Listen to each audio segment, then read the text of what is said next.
Halo anak-anak, apa kabar? Semoga kalian baik-baik saja dan selalu semangat dalam menjalani hidup dan semakin diberkati oleh Tuhan. Hari ini saya akan memberikan sebuah materi dari pendidikan agama Katolik yang berjudul Beriman Kristiani. Nah, beriman Kristiani kita akan membahas tentang bagaimana seseorang yang menganut ajaran Kristen dan menjalani hidupnya untuk serupa seperti Yesus Kristus. Nah, tujuan pembelajaran hari ini, pertama, siswa dapat terlibat dalam praktik hidup Kristiani di gereja maupun di lingkungan. Kedua, siswa dapat menjelaskan Yesus Kristus adalah tanda agung perwahyuan Allah.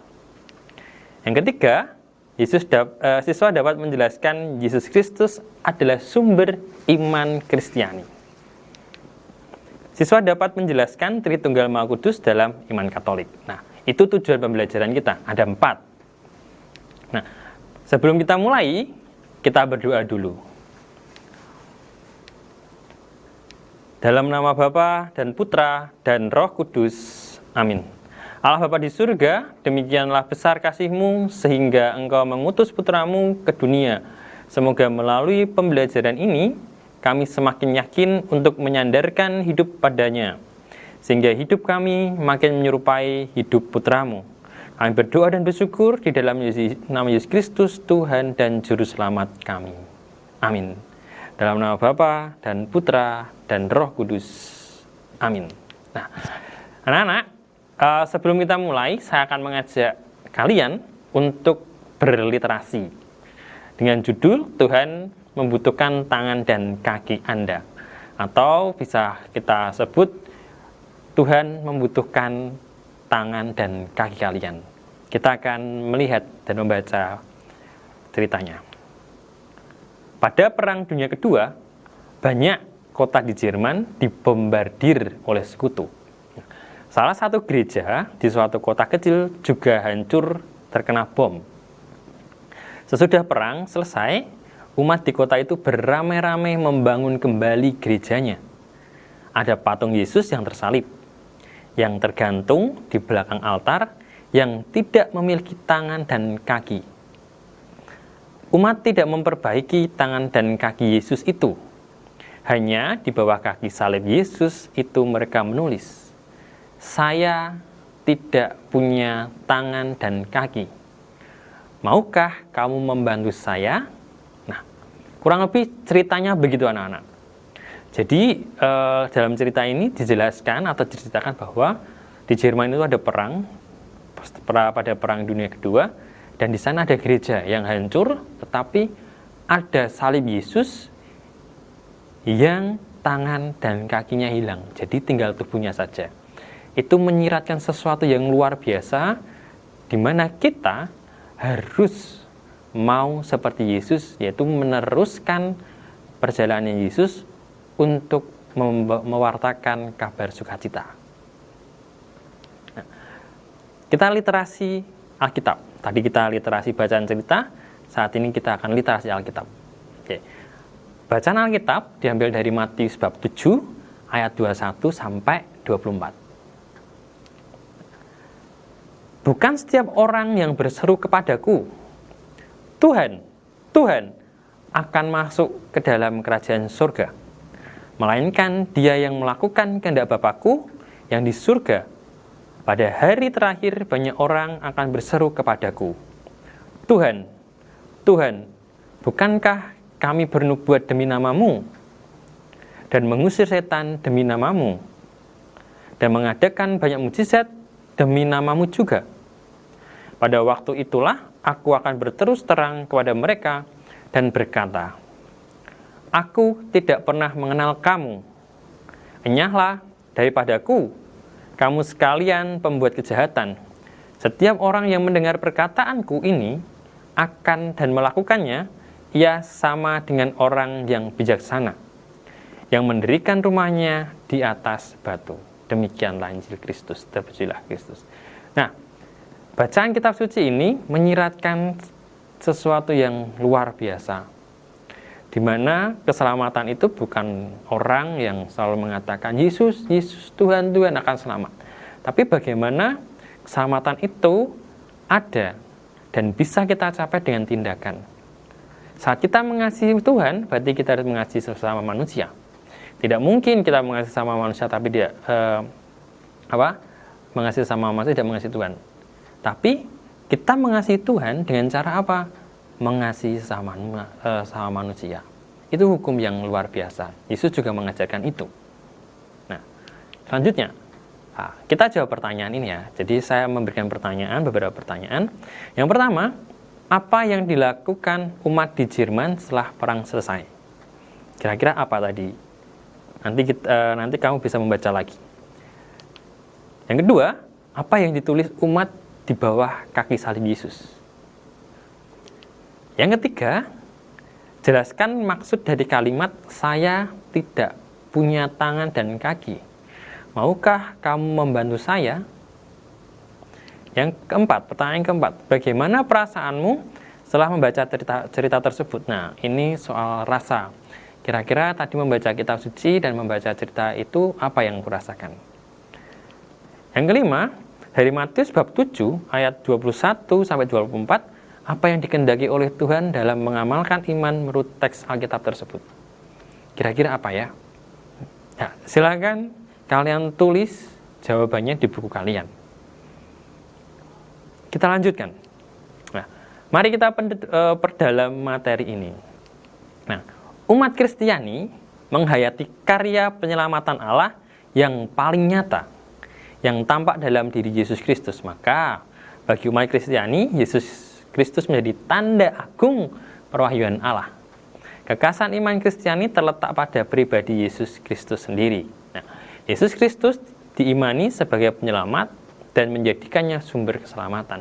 Nah, ciri khas iman Kristen adalah pribadi Yesus Kristus. Allah yang menjadi manusia dalam pribadi Yesus. Nah, dalam peristiwa ini, Allah yang menjadi manusia mengajarkan kita di mana Allah itu solidar terhadap manusia, terhadap kita. Di mana sejarah keselamatan sudah dimulai dari jatuhnya Adam dan Hawa sampai penebusan pada Yesus Kristus yang mati di kayu salib. Itu adalah iman Kristiani. Nah, akulah jalan kebenaran dan hidup, sabda Yesus. Sekali lagi, keselamatan bagi orang Kristiani ada dalam Yesus Kristus. Melakukan apa yang diajarkan Yesus, hidup seperti apa yang diajarkan Yesus, dan melakukan perintah-perintah yang telah ada dalam Injil. Di dalam nama Yesus kita percaya dan yakin kita akan selamat. Nah, yang kedua, orang beriman Kristiani sejatinya adalah orang yang hidup dan tindakannya diwarnai dan dimotivasi oleh iman Kristianinya, dan bukan sekedar alasan keagamaan yang cenderung lahiriah. Seorang yang beriman Kristiani adalah seorang yang religius, yaitu orang yang selalu menyadari bahwa seluruh peristiwa hidupnya merupakan karya Kristus yang menyelamatkan. Nah, di sini dijelaskan bahwa segala sesuatu, apa yang kita rasakan, apa yang kita alami, semuanya karena rencana Tuhan. Bagi orang Kristiani, tidak ada hal yang kebetulan, semua sudah direncanakan oleh Tuhan. Begitupun iman kita bertumbuh, hidup kita dimotivasi oleh Yesus. Aku ingin seperti Dia, aku ingin seperti Yesus. Bagaimana hidupku? Semacam itu. Maka sebagai orang Kristiani, dalam perjalanan hidupnya tidak selalu mudah. Karena apa yang diajarkan Yesus tidak semuanya mudah untuk kita lakukan. Selanjutnya, hidup beriman Kristiani meliputi beberapa aspek, yaitu pengalaman religius, penyerahan iman, dan pengetahuan iman.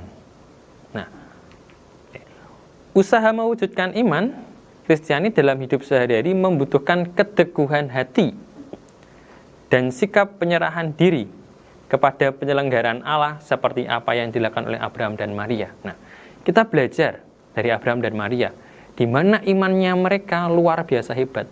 Abraham berani meninggalkan tempat asalnya dan pergi ke tanah terjanji tanpa tahu siapa yang menyuruhnya. Tapi dengan iman, dengan pengharapan, semua diberikan pada Abraham. Ya, kita lanjutkan ya. Hidup beriman Kristiani meliputi beberapa aspek, yaitu pengalaman religius, penyerahan iman, dan pengetahuan iman. Nah, pengalaman religius itu didapat dari kehidupan kita sehari-hari. Kalau penyerahan iman, itu saat kita sudah mengalami pengalaman religius itu, kita menyerahkan iman, mempercayakan apa yang kita imani. Dan pengetahuan iman. Nah, dari pengalaman religius, penyerahan iman, dan pengetahuan iman. Jadi beriman dulu, baru mencari pengetahuannya. Fides quaerent intellectum. Nah, usaha mewujudkan iman Kristiani dalam hidup sehari-hari membutuhkan keteguhan hati dan sikap penyerahan diri kepada penyelenggaraan Allah seperti apa yang dilakukan oleh Abraham dan Maria. Nah, Abraham dan Maria adalah contoh di mana Abraham disebut Bapak segala bangsa dan Bapak iman. Dan begitupun Maria, dia mengiyakan permintaan malaikat Gabriel untuk mengandung. Padahal Maria pada waktu itu belum menikah. Bayangkan, tradisi Yahudi jika wanita yang belum menikah akan diapakan. Tapi Maria mengiyakan kabar malaikat Tuhan di mana dia mau mengandung. Akhirnya sejarah keselamatan mulai telah terbuka. Nah, selanjutnya, dalam hidup sehari-hari, iman kita kepada Allah harus kita wujudkan melalui setiap perkataan dan perbuatan kita. Ingat, perkataan saja tidak cukup. Yang penting adalah tindakan nyata. Baik, kita lanjutkan ya anak-anak. Dalam hidup sehari-hari, iman kita kepada Allah harus kita wujudkan melalui setiap perkataan dan perbuatan baik kita. Ingat, dalam kitab Yakobus dikatakan, iman tanpa perbuatan pada hakikatnya adalah mati. Maka segala sesuatu yang kita lakukan tidak cukup hanya melalui perkataan saja, tetapi dengan tindakan yang nyata. Karena segala sesuatu butuh pembuktian. Beberapa hal yang dapat kita lakukan agar iman kita semakin berkembang, misalnya selalu mengikuti perayaan Ekaristi pada hari Minggu dan hari-hari yang diwajibkan, melakukan doa pribadi maupun doa bersama dalam keluarga, terlibat secara aktif dalam kegiatan rohani dan lingkungan, membaca dan menghayati isi kitab suci, mengikuti kegiatan kur, misdinar atau lektor, terlibat dalam karya sosial kemasyarakatan, dan menerima sakramen tobat minimal setiap tahun sekali, yaitu pada masa Prapaskah. Nah, menjadi orang Kristen, pertama kita harus betul-betul serupa dengan Yesus Kristus. Entah kita dari tindakannya, dari perbuatannya, segala sesuatu. Ingat, menjadi orang Kristen tidak semudah yang dibayangkan.